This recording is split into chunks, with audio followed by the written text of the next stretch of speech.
धम्मसंहिता YouTube चॅनलमध्ये आपल्या सर्वांचं स्वागत। 76व्या प्रजासत्ताक दिनानिमित्त संविधान सभेतील सर्व सदस्य आणि संविधानाचे शिल्पकार डॉक्टर बाबासाहेब आंबेडकर यांना विनम्र अभिवादन। स्वातंत्र्य आंदोलनातील सर्व स्वातंत्र्य सैनिकांना विनम्र अभिवादन।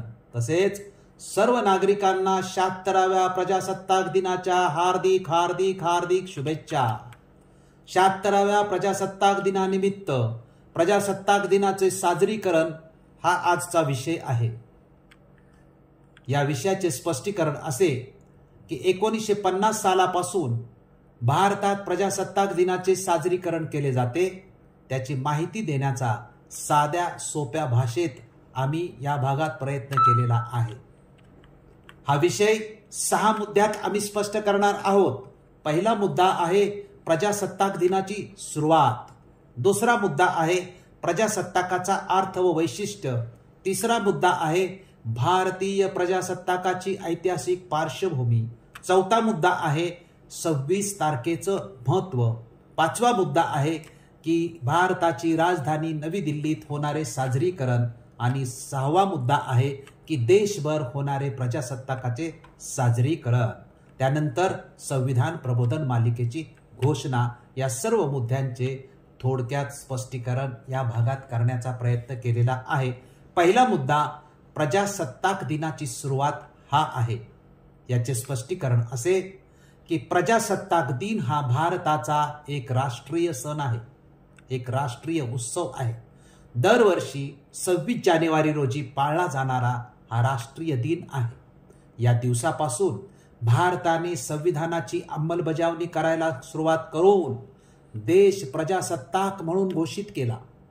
डॉक्टर बाबासाहेब आंबेडकर यांनी भारताचे संविधान 26 नोव्हेंबर 1949 रोजी सादर केले व संविधान सभेने ते स्वीकारले आणि 26 जानेवारी 1950 रोजीपासून भारतीय संविधान अंमलात आले। या दिवसापासून भारतीय जनतेला राज्य चालवण्याचा अधिकार मिळाला। 26 जानेवारी 1950 रोजी नव्याने स्वातंत्र्य मिळालेल्या भारत देशाने संविधानाचा स्वीकार करून लोकशाहीतील एका नव्या पर्वाची सुरुवात केली होती। दुसरा मुद्दा प्रजासत्ताकाचा अर्थ व वैशिष्ट्य हा आहे। यांचे स्पष्टीकरण आपण पाहूया। प्रथम प्रजासत्ताकाचा अर्थ अगदी थोडक्यात आणि संक्षिप्त स्वरूपामध्ये। ही जी संकल्पना आहे ही प्रथम ग्रीस आणि रोम मध्ये निर्माण झाली असे म्हटले जाते। आणि प्रजासत्ताक म्हणजे सत्ता प्रजेच्या हाती। प्रजासत्ताक म्हणजे असे सरकार ज्यामध्ये देशाचा प्रमुख लोक निर्वाचित असतो आणि देशाच्या सर्व शासकीय कार्यालयामध्ये सर्व नागरिकांना काम करण्याचा अधिकार असतो। प्रजासत्ताक दिन म्हणजे जिथे देशाचा प्रमुख वारसा हक्काने निवडला न जाता लोक निर्वाचित पद्धतीने प्रत्यक्ष अथवा अप्रत्यक्ष निवडणुकांच्या माध्यमातून निवडला जातो आणि जेथील सर्व शासकीय कार्यालये पदे देशाच्या सामान्य नागरिकांसाठी खुली असतात। देशाने संविधानाचा स्वीकार करून लोकशाहीतील एका नव्या पर्वाची सुरुवात केली होती। तो दिवस प्रजासत्ताक दिन म्हणून साजरा केला जातो। तसाच स्वातंत्र्य, समता, न्याय व बंधुत्व या मूल्यांवरती आदर्श समाज व्यवस्था निर्माण करण्यासाठी या दिवसापासून सुरुवात झालेली आहे। हे या संविधानाचं प्रमुख उद्दिष्ट 1950च्या 26 जानेवारीपासून सुरू होतं। खरी प्रजासत्ताकाची वैशिष्ट्ये आपण काय तर प्रजासत्ताकामध्ये देशाचा प्रमुख लोक निर्वाचित असतो। दुसरं उद्दिष्ट आहे प्रजासत्ताक देशामध्ये देशाच्या सर्व शासकीय कार्यालयामध्ये सर्व नागरिकांना काम करण्याचा अधिकार असतो। प्रजासत्ताक देशामध्ये देशांची सर्व शक्ती लोकांकडून प्राप्त असते। तिसरा मुद्दा भारतीय प्रजासत्ताकाची ऐतिहासिक पार्श्वभूमी हा आहे। या ऐतिहासिक पार्श्वभूमीचे स्पष्टीकरण असे की भारताला ब्रिटिश राजवटीपासून 15 ऑगस्ट 1947 ला स्वातंत्र्य मिळाले यामागे भारताचा स्वातंत्र्य लढा आणि त्यातील महात्मा गांधी यांच्या अहिंसा पद्धतीचा मोठा सहभाग आहे। तेव्हा स्वतंत्र भारताला स्वतःचे संविधान मात्र नव्हते। तेव्हा भारताचे कायदे हे स्वातंत्र्याच्या वेळेस भारतीय राज्य शासनाच्या 1935 सालच्या कायद्यावर आधारित होते। डॉक्टर बाबासाहेब आंबेडकर यांच्या अध्यक्षतेखाली स्वतंत्र भारताचे संविधान तयार करण्यासाठी मसुदा समिती स्थापन केली गेली। या समितीने संविधानाचा मसुदा तयार करून तो संविधान सभेपुढे सादर केला। या संविधान सभेने सार्वजनिक चर्चेसाठी सभागृहात हा प्रस्ताव 166 दिवसासाठी खुला केला आणि त्यावर चर्चा करून 2 वर्ष 11 महिने आणि 17 दिवसाचा कालावधीनंतर समितीने हा मुद्दा अंतिम केला। चौथा मुद्दा आहे की 26 तारखेचं महत्त्व आणि याचे स्पष्टीकरण असे पहा। इथे प्रश्न अतिशय महत्त्वाचा हा आहे की 26 तारखेलाच प्रजासत्ताक दिन का साजरा केला जातो, म्हणजे 26 तारीखच का, ती कशी निवडली गेली। तसेच संविधानाचा स्वीकार स्वयं 26 नोव्हेंबर आणि अंमलबजावणी सुद्धा 26 जानेवारी, म्हणजे संविधानाचा स्वीकार 26 नोव्हेंबर आणि अंमलबजावणी मात्र स्वीकारानंतर 2 महिन्यांनी, असे अंतर का ठेवले गेले याचे स्पष्टीकरण होणे आवश्यक आहे। 26 तारखेचे काय महत्त्व आहे याची माहिती भारतातील प्रत्येक नागरिकाला असली पाहिजे असे आम्हाला वाटते। 26 जानेवारी म्हणून आपण याचं स्पष्टीकरण पाहूया की 26 जानेवारी हा दिवस भारताच्या इतिहासातला एक महत्त्वाचा दिवस आहे, याबद्दल शंकाच नाही। देशाच्या स्वातंत्र्य लढ्याच्या दृष्टीने तर ही तारीख खूपच महत्त्वाची आहे। कशी ते पहा। पंडित जवाहरलाल नेहरू यांनी 31 डिसेंबर 1929 रोजी लाहोर जवळ रावी नदीच्या काठी अशोक चक्रांकित तिरंगा ध्वज फडकावून पूर्ण प्रजासत्ताकाची म्हणजेच पूर्ण स्वातंत्र्याची घोषणा केली होती।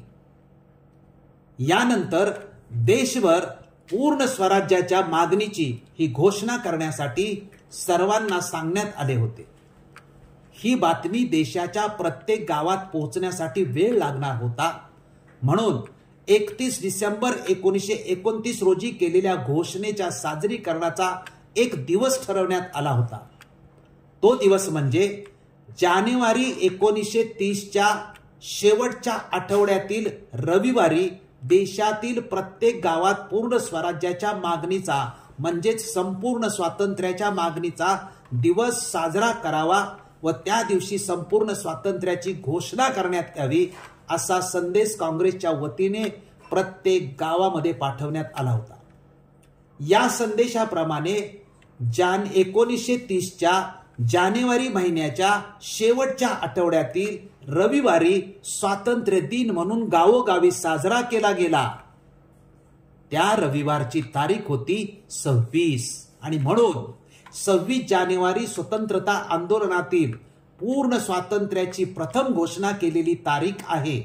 या तारखेची आठवण म्हणून संविधानाच्या स्वीकाराची तारीख 26 नोव्हेंबर आणि अंमलबजावणीची तारीख 26 जानेवारी अगदी ठरवून निश्चित करण्यात आली आहे। स्वातंत्र्याची तारीख सुद्धा 26च असावी असा काँग्रेसच्या आंदोलनाच्या वतीने प्रयत्न केला होता, परंतु ब्रिटिशांनी ती मान्य केली नाही। ब्रिटिशांनी 15 ऑगस्टला जपानवर विजय मिळवला होता, म्हणून ब्रिटिशांनी 15 ऑगस्टला भारतीय स्वातंत्र्याची तारीख जाहीर केली असे म्हटले जाते। 26 जानेवारी हा दिवस ज्या दिवशी भारतीय राष्ट्रीय काँग्रेसने 1930 मध्ये पूर्ण स्वराज्य जाहीरनामा घोषित केला त्या दिवसाशी जुळण्यासाठी निवडण्यात आली होती, ज्यामध्ये भारताच्या संपूर्ण स्वातंत्र्याची मागणी होती। हे स्वातंत्र्य आणि स्वशासनासाठी भारताच्या वचनबद्धतेचं ते एक प्रतीक आहे। त्याची आठवण म्हणून 26 जानेवारी हा दिवस राज्यघटना अंमलात आणण्यासाठी निवडण्यात आलेला आहे। यानंतर आपण नवी दिल्लीमध्ये 26 जानेवारीला जो प्रजासत्ताक दिनाचा उत्सव साजरा केला जातो किंवा साजरीकरण केलं जातं त्याची माहिती थोडक्यात घेऊया।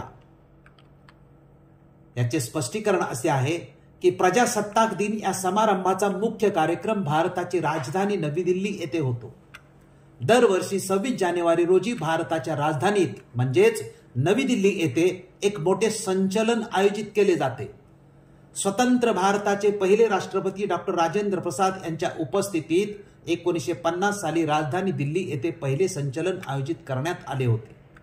भारताच्या विविधतेतून एकता या वैशिष्ट्याला ही मानवंदना पहिली मानवंदना होती. प्रथमतः म्हणजेच 1950 ते 1954 या 4 वर्षाच्या कालखंडामध्ये या काळात प्रजासत्ताकाचे साजरीकरण दिल्लीतील लाल किल्ला, national stadium, Kingsway camp, Ramlila मैदान आणि आयर्विन स्टेडियम येथे करण्यात आले होते. त्यानंतर 1955 ते 2025 म्हणजे आजपर्यंत या काळात कायमस्वरूपी राजपथ विजय चौक येथे संचलन सुरू झाले. हे संचलन रायसीना हिल पासून राष्ट्रपती भवनापर्यंत राजपथ मार्गाद्वारे जाते. संचलनाच्या आधी अनाम सैनिकासाठी बनले गेलेले स्मारक अमर जवान ज्योती येथे भारताचे प्रधानमंत्री पुष्पचक्र अर्पण करतात. भारतासाठी आपले प्राण अर्पण करणाऱ्या वीर सैनिकांना श्रद्धांजली वाहण्यात येते.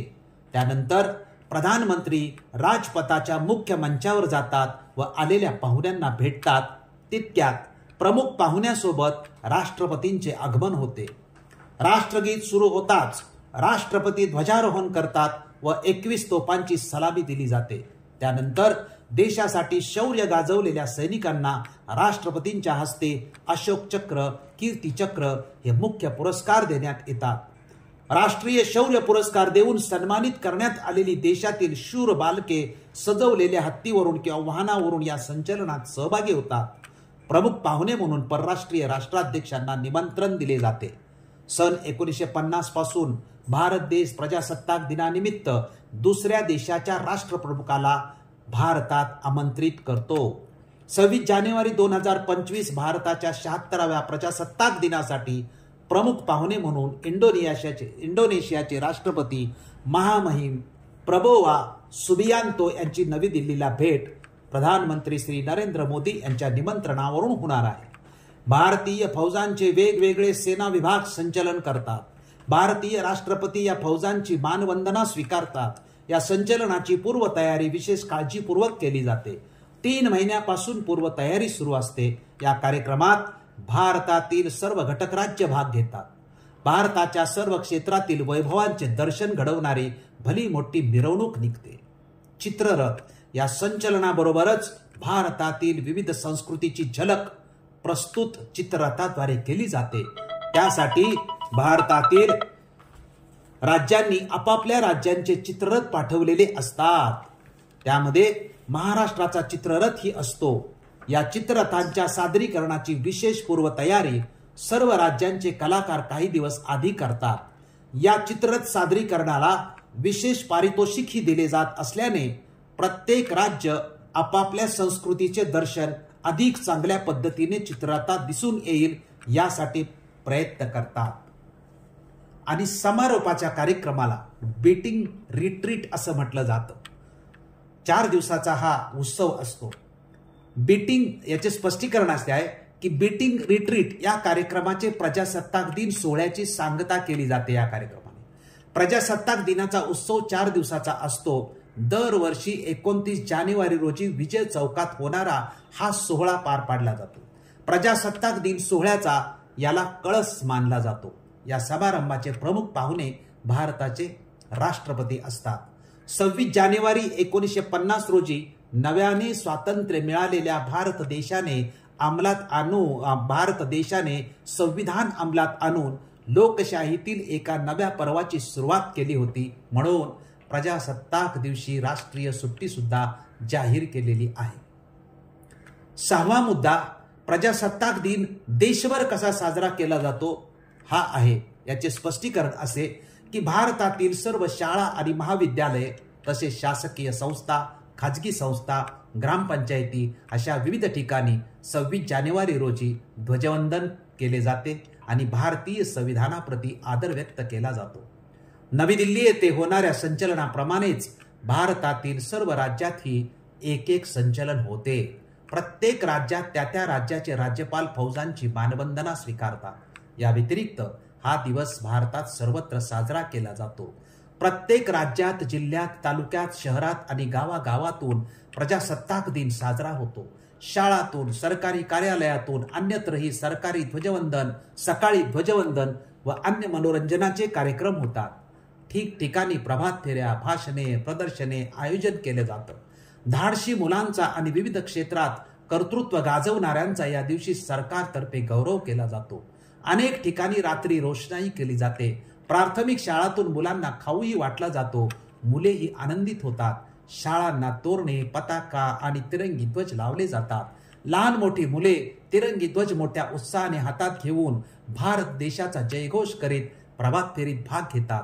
सर्व विद्यार्थी, अध्यापक, मुख्याध्यापक यांच्या उपस्थितीत ध्वजारोहण केले जाते. शाळेतील NCC व स्काउट गाईडचे विद्यार्थी सुंदर संचलन करतात.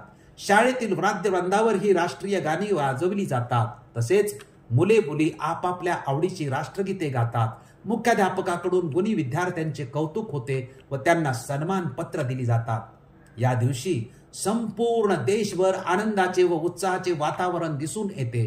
प्रजासत्ताक दिनाच्या शुभेच्छा देण्यासाठी देशभक्तीपर गीतांच्या ओळी, तिरंगा ध्वज आदी संकल्पनांचा कल्पक वापर करून परस्परांना शुभेच्छा दिल्या जातात.